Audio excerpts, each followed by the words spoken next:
지금 전쟁을 겪고 있는 나라들이 있습니다. 특별히 러시아와 우크라이나 전쟁을 우리는 좌시할 수가 없습니다.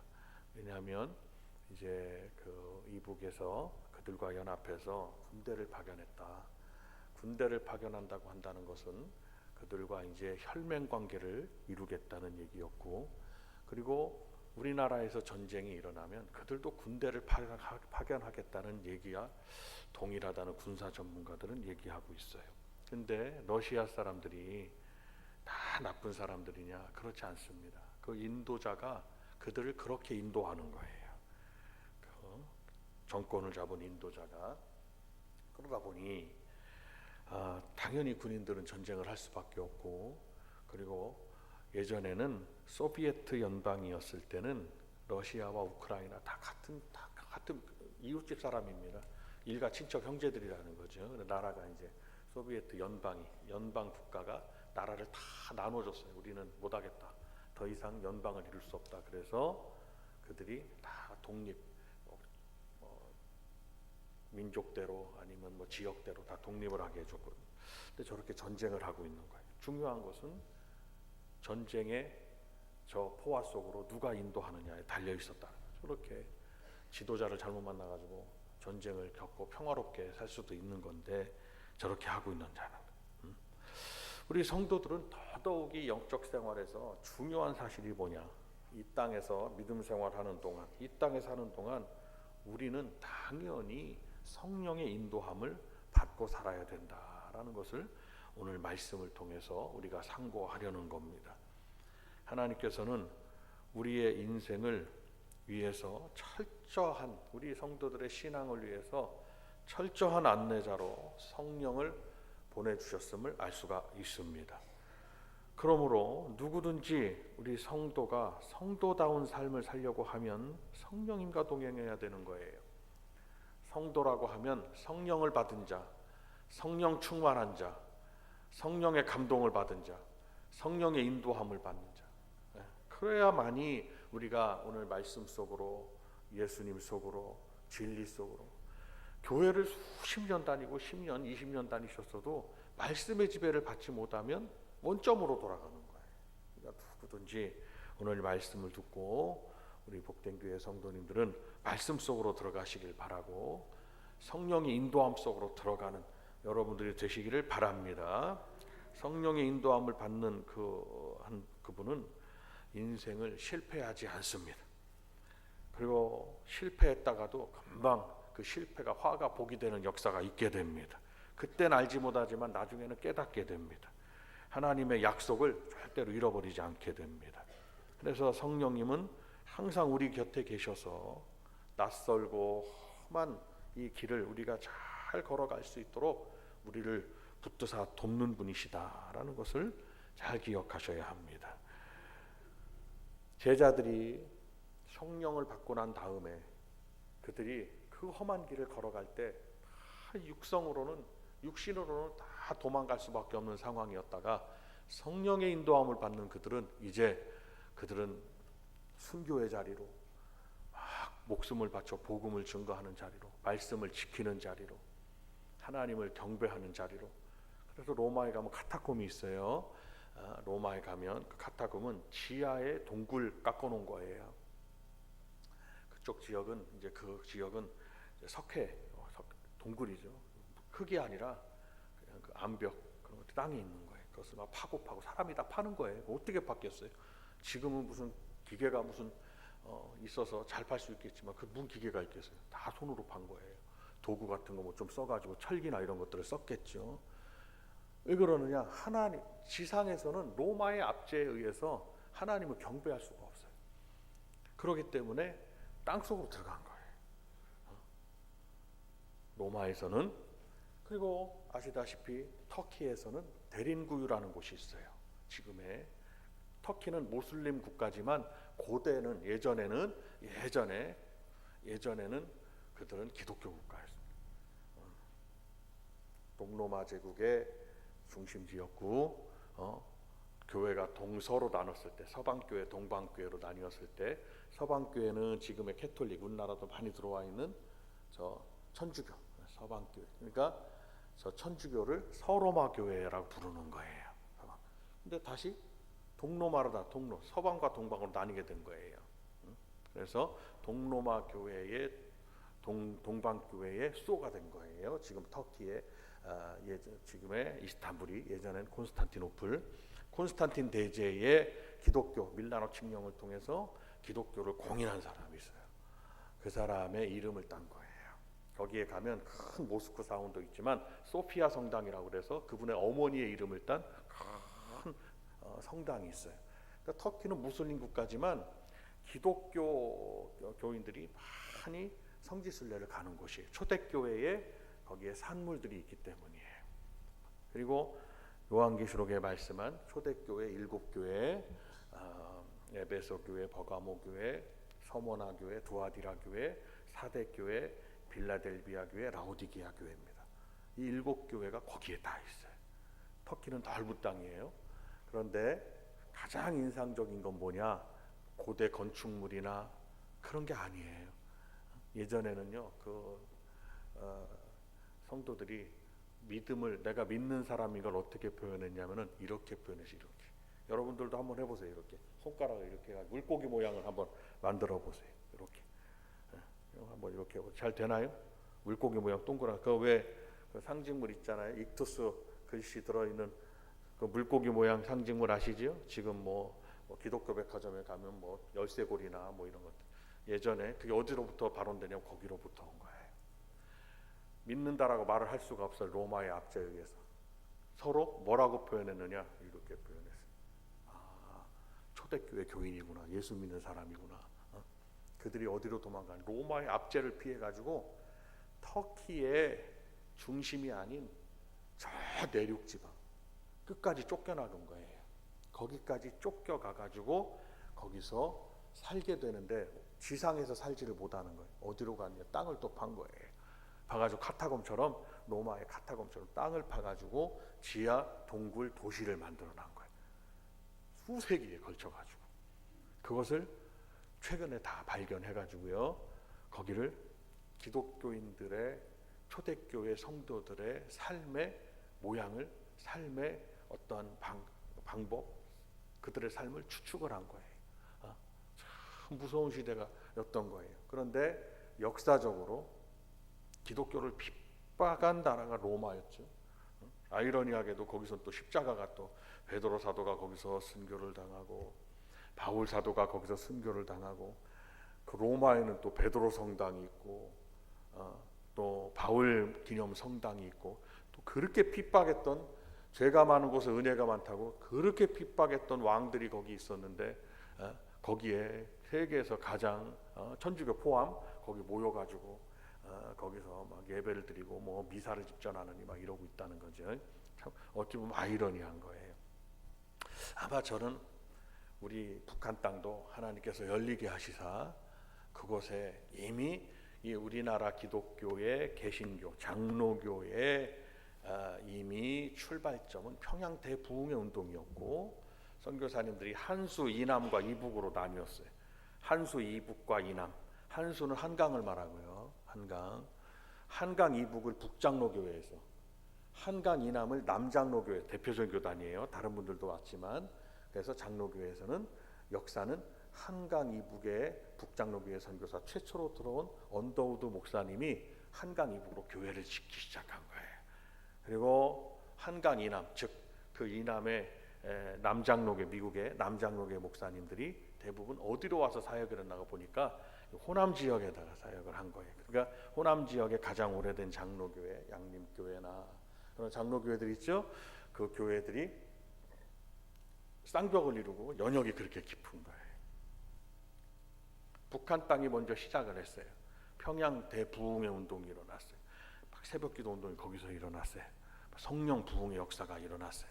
어찌 보면 선교사님들의 기도와 피와 땀이 이북 땅에 먼저 흘려져 있던 것을 알 수가 있어요. 장로교회의 우리나라 장로교회 선교 역사로서는 그렇다고 보면 하나님께서 저 이북 땅에 저 김일성 저 사람들의 그 공산주 원래 김일성은 그 어머니가 권사입니다. 권사님이었어요. 믿는 가정이었단 말이에요. 그런데 그것이 잘못 공산주의와 믹스를 해가지고 이 마르크스, 어떻게 보면 이 공산주의는 칼 마르크스에 의해서 공산주의가 창출됐고 레닌에 의해서 막 확립이 되고 막 그것을 막 소련에 퍼뜨렸다면 그 공산주의를 김일성이 배운 거예요. 근데 그 칼 마르크스의 공산주의는 커뮤니즘, 공산주의 커뮤니즘, 여기서 나온 거예요. 여기서 성경에서, 성경에서. 그러다 보니 참 어찌 보면 그 사상이라는 건 무서운 거죠. 잘못 흘러 들어간 거예요. 잘못. 이북 사람들이 큰 고통을 당하고 있는 거예요. 근데 남한 사람들은 신기하게도 여러분 예수를 잘 이제 한강 이남이죠. 이남.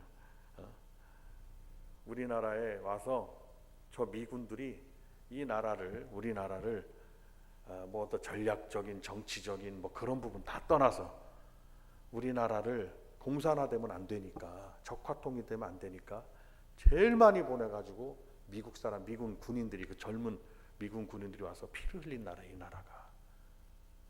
하나님이, 미국은 누구보다도 이기적인 나라예요. 사실은 이타적인 나라는 아닙니다. 그런데 그 마음을 움직이사 신기하게도 이 나라를 살려주신 겁니다. 그래서 이 나라가 지금 이념의 분쟁에 있지만 우리 성도님들이 지금 때가 돼서 저렇게 여러 가지 좀 상식적이지 않은 일이 일어나지만 그래도 하나님은 역사의 수레바퀴를 돌리셔서 역사하시고 계신다라는 것을 잘 알고 불안해하거나 염려하거나 근심하거나 뭐 이 나라에서는 아니 우리나라 사람이 우리나라에서 못 살면 어디 가서 사실 겁니까? 살 데가 없어요. 우리나라가 반드시 우리 이 나라는 이 나라 사람들이 지켜야 되는 것이고, 그럼 우리 성도들은 뭘로 지켜야 되냐? 기도로 지켜야 된다. 기도로. 하루에 한 번씩 꼭 우리가 나라와 민족을 위해서 기도하시는 우리 성도님들이 되시기를 바랍니다. 그럴 때 우리 하나님은 역사하셔서 이제 자연스럽게 모든 것들이 아름답게 이북과 통일되는 역사도 있지 않겠느냐라는 생각을 해봅니다. 성령님은 우리 성도님들을 지금까지 인도하고 계시고 현재도 인도하고 계시며 앞으로도 사는 날까지 우리 성령님은 우리를 인도하실 것이다. 그러면 성령의 인도함을 받는 사람은 어디 속으로 들어가느냐? 오늘 세 가지로 분류가 됩니다. 첫 번째, 성령의 인도함을 받는 분들은 모든 진리 가운데로 인도함을 받는 것을 알 수가 있어요. 진리의 성령이 오시면 그가 너희를 모든 진리 가운데로 인도하시리니 그가 스스로 말하지 않고 오직 들은 것을 말하며 장래일을 너희에게 알리시리라 라고 말씀하셨습니다. 성령님께서는 우리를 위한 친절한 안내자가 되시고 진리로 가는 그 길을 보여주시는 분입니다. 그럼 성령님이 누구냐? 성령님은 이렇게 생각하시면 됩니다. 첫 번째, 구약성경 하나님이 계세요. 우리 하나님. 그 하나님이 구약성경에는 이스라엘 백성의 하나님이었어요. 종교적으로. 온 천지 만물의 하나님이시거든요. 근데 종교적으로는 당신을 믿게 하사 아브라함을 택하시고 이스라엘 백성을 만드셨어요. 지금 저 전쟁을 하고 있는 이스라엘 백성, 중동 땅, 이스라엘 땅, 그 땅이에요. 가나안 땅. 고대에는 가나안 땅, 지금은 팔레스틴, 예수님 당시에는 사마리아, 거기 지금 살고 있어요. 그래서 하나님은 고대 구약 성경 때는 이스라엘 백성들의 하나님이셨어요. 근데 하나님의 말씀을 보니까 우리 하나님은 이스라엘 백성뿐만 아니라 그들을 사용하사 하나님이 주신 만 백성들을 다 구원하기를 원하는 마음이 계세요. 그래서 하나님께서 당신이 이 세상에 직접 걸어오신 거예요. 나타나신 거예요. 나타나셨어요. 육신을 입고 나타나셨다. 요한복음 14장 1절에 말씀했습니다. 나타나셔서 3년 반 동안 복음을 증거하셨다. 그 복음은 뭐냐? 하나님 나라를 증거하시고 구약 성경에 하나님이 말씀하셨던 모든 예언, 메시아를 보내서 구원을 완성하시겠다는 예언을 예수님이, 하나님이 직접 육신을 입고 오셔서 이루셨다.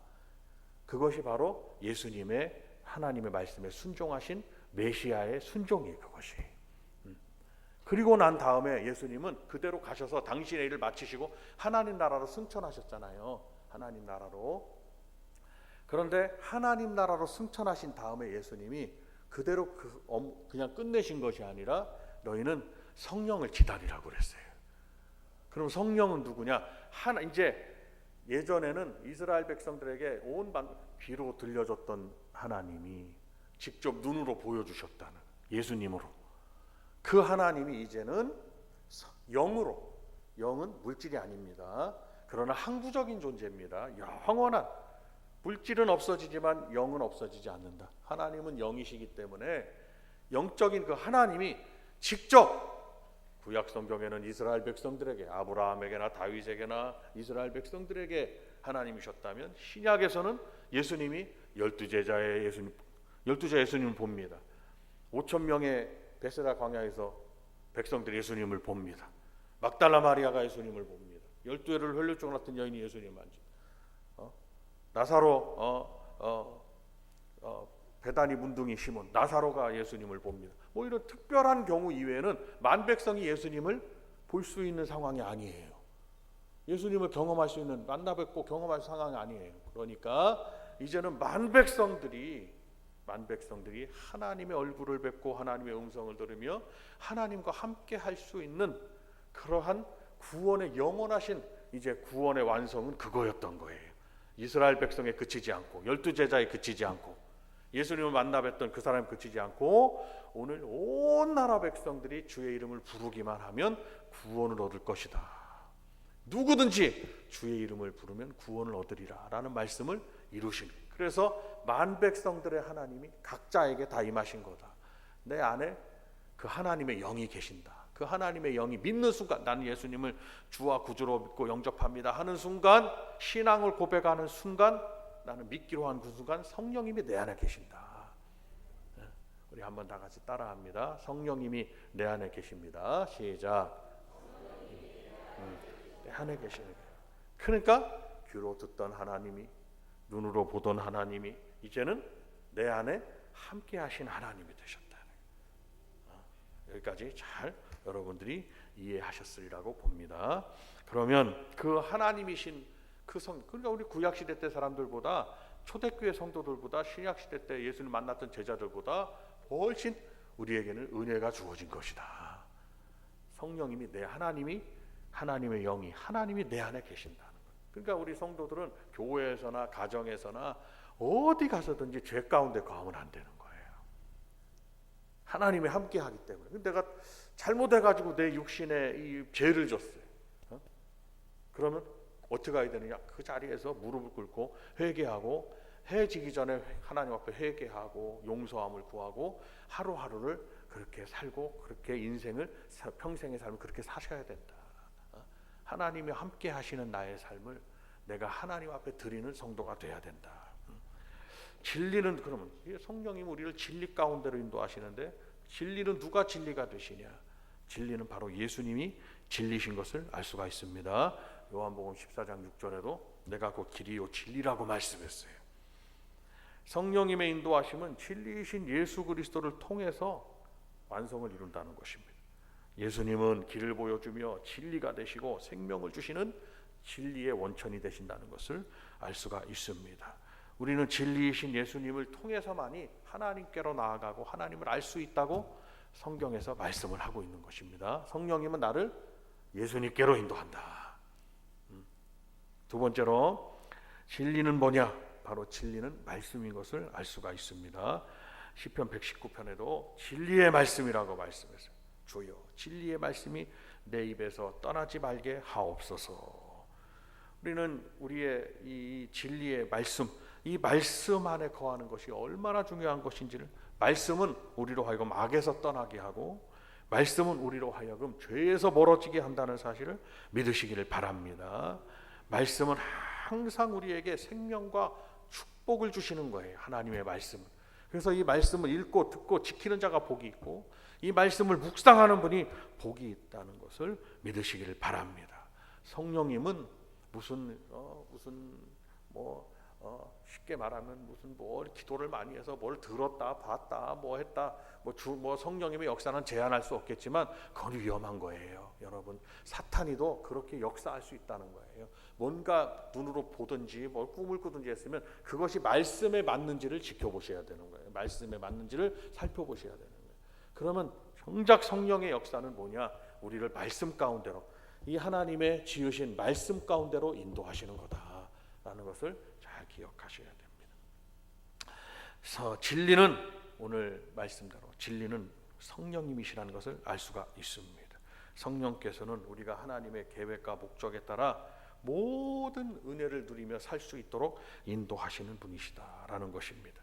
성령님은 하나님의 깊은 것이라도 통달하신다고 그랬어요. 고린도전서 2장 10절에 성령님은 우리가 진리 안에서 행하기를 기뻐하신다고 말씀했습니다. 말씀입니다. 진리 가운데서 행하는 우리 성도들에게 하나님은 영생의 은혜를 베풀어 주십니다.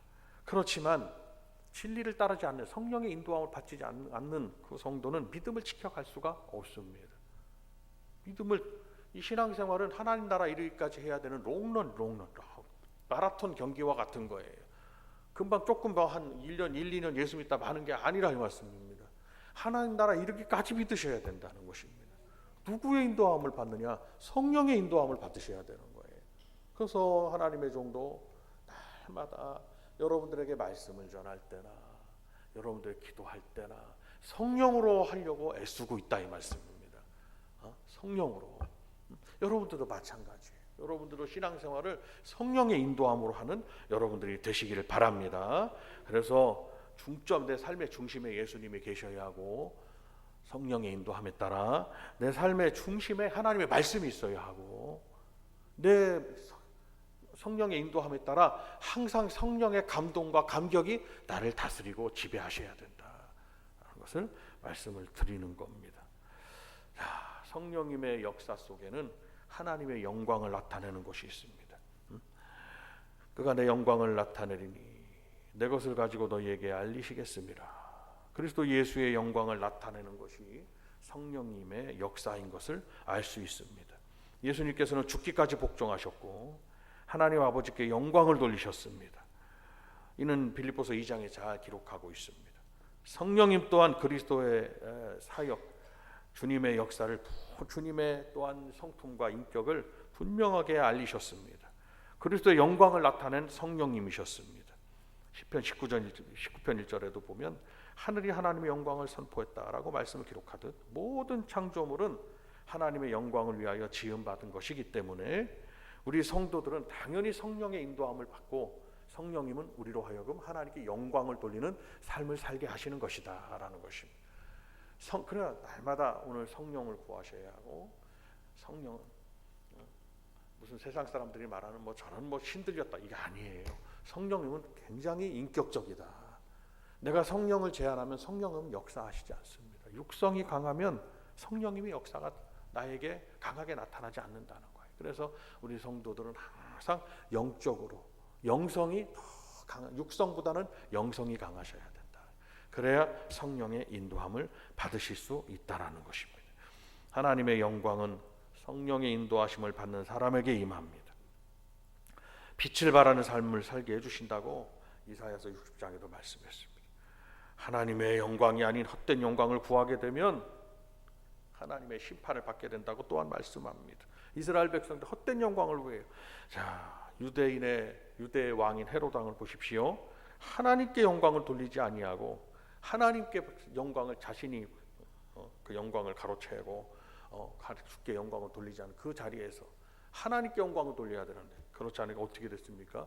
그가 충이 먹어서 죽었다고 그랬어요. 하나님이 그를 심판하신 거예요. 가만히 보면 우리 성도들이 구원에 대한 은혜도 가져야 되지만 심판에 대한 두려움도 가지셔야 되는 거예요.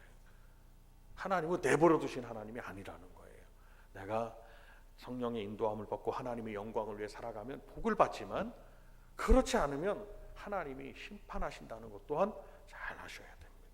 그러기에 우리 복된 교회 성도님들은 성령의 인도함을 받아서 하나님의 영광을 위해서 살아가는 여러분들이 되시기를 바랍니다. 자, 그러면 하나님의 영광을 위해 살아가는 우리들이 마지막으로 생각해야 되는 부분이 뭐냐? 성령님의 인도함은 우리를 복음을 전하는 자로 만들어 주시는 것을 알 수가 있습니다. 내가 아버지께로부터 너희에게 보낼 보혜사 곧 아버지께로부터 나오시는 진리의 성령이 오실 때에 그가 나를 증언하실 것이요 성령님은 보혜사 파라클레토스 즉 변호사라는 것을 말씀하셨습니다. 성령님은 누구의 변호사입니까? 바로 예수님의 변호사입니다. 그럼 예수님을 뭐라고 변호합니까? 메시아라고 변호한, 그는 죄가 없으시다고 변호한 것이고, 그는 하나님의 아들이라고 말씀하시는 것이고, 예수님에 관해서 설명을 막 하는 거, 변호를 하는 거, 누구를 향해서? 저 죄인들을 향해서, 세상을 향해서. 예수님은 성자가 아니라는 거예요. 예수님은 하나님이시지 성자 소크라테스나 아니면 뭐 무슨 공자나 뭐 이런 사람들처럼 4대 성인의 한 사람이 아니라는 거예요. 세상 사람들이 말하는 예수님을 인간으로 보는 그런 분류고, 우리 성도들은 예수님을 누구로 알아야 되느냐? 성령님의 인도함에 따라 예수님을 메시아로 인정해야 되고, 예수님을 나의 구주라고 인정해야 되고, 그리스도라고 인정하셔야 된다는 거예요. 즉 예수님은 하나님이시다. 그러면 내가 성령에 충만한 자가 되면 성령님의 인도함에 따라 나는 예수님이 하나님이신 것을 알 수 있게 된다는 것입니다. 성령께서는 예수님에 관해서 증거하실 뿐만 아니라 예수님을 위해서 살도록 성도들을 막 독려하시는 겁니다. 만약에 내가 결단이 생겨요. 주님을 위해서 살리라, 내가 주님을 위해서 헌신하리라, 뭐 그런 결단들이 우리가 기도할 때 막 있지 않습니까? 때로는 세상의 여러 가지 염려들이 나를 지배할 때는 그런 생각들이 소원해지지만, 내가 뭔가 깊이 기도하고 말씀의 은혜가 임하면 그렇지, 내 삶의 의미를 우리 주님께 두지 않나요? 여러분들도 다 그런 경험이 있으실 겁니다. 아직 그런 경험이 없으신 분들은 깊이 기도해 보십시오. 그러면 내 삶의 목적이, 과연 삶의 목적이 무언가를 하나님은 알게 하신다는 거고, 우리 신자로서의 정체성을 분명히 깨닫게 해주신다는 거예요. 그러니까 그것을 누가 깨달았느냐? 솔로몬이 깨달은 거예요. 헛되고 헛되며 헛되고 헛되며, 사람이 해 아래서 수고하는 모든 것이 다 헛되도다 그런 거예요. 그러니까 우리의 삶이 헛되다는 게 아니라 영원함이 없는 저들의 삶을 보니까 다 헛된 것이 아니겠느냐. 바벨탑이 그냥 무너지지 않았느냐. 초롱성 같은 여리고성이 다 무너지지 않았느냐. 소돔과 고모라 성의 그 화려한 꽃이 다 지지 않았느냐. 그러니까 우리 성도들이 깊이 성령님의 인도함을, 감동으로 그 속으로 들어가면 내 삶의 목적이 과연 무엇인가를 깨닫게 되신다 이 말씀입니다. 그러면 눈물을 흘리며 주님을 위해 살겠다고, 그리고 나는 주님을 기쁘시게 하겠다고, 내가 그래서 바울 사도가 그것을 언제 깨달았느냐? 율법 아래 있을 때는 깨닫지를 못한 겁니다. 주님을 만난 다음에 그가 성령을 받고 깨달은 거예요. 그가 그래서 그 사역을 하면서, 그가 복음 전파 사역을 하면서 뭐라고 그랬냐? 나는 내가 사나 죽으나 나는 살아도 주를 위해 살고 죽어도 주를 위해 죽나니 내가 사나 죽으나 나는 주의 것이로다 하면서 그가 고백했다는 거예요. 우리 성도님들에게도 성령님의 인도하심으로 그와 같은 고백이 있으시기를 주님의 이름으로 축원을 드립니다. 그렇게 되니까 사도행전 1장 8절에 주님의 말씀이 생각나요. 오직 성령이 너희에게 임하시면 너희가 권능을 받고 예루살렘과 온 유대와 사마리아와 땅끝까지 이르러 내 증인이 되리라. 주님이 이렇게 말씀하십니다. 이 말씀을 제자들은 항상 기억했습니다. 오늘 성령님의 인도함을 받는 우리 복된 교회 성도님들도 이 말씀을 가슴에 새기고 항상 기억하시기를 바랍니다. 가정으로 돌아가셔도 나는 예수님을 위한 예수님의 일꾼이고 하나님 나라의 군사요, 하나님의 나라의 친백성이요, 나는 이 땅에서 하나님 앞에 영광을 돌리며 살다가 하나님이 부르시는 날 하나님 나라 백성의 하나님 나라의 영원한 하나님 나라에 들어가리라 라는 이 땅으로부터 시작된 나의 신앙은 하나님 나라에 이르기까지 지속되고 그 영원함을 바라보는 저와 여러분들이 되시기를 바랍니다. 성도 여러분, 성령의 인도함을 받으십시오. 성령의 인도함은 그냥 입술로 되는 것이 아니라 깊은 영적인 체험을 하기 위해서 기도하는 것입니다. 자, 옆에 분에게 한번 말씀합니다. 성령의 인도함을 받는 성도님이 되시길 바랍니다. 시작.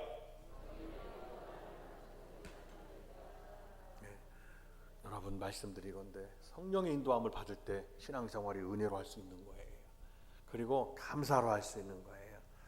교회 일들은 성령의 인도함으로, 성령의 감동으로 해야지만이 무리가 없는 거예요. 만약에 내가 욕심으로 하거나 무슨 저걸 내가 해야 된다고 하거나 이러면은 오래 가지 못하는 거예요. 상처만 쌓이는 거예요.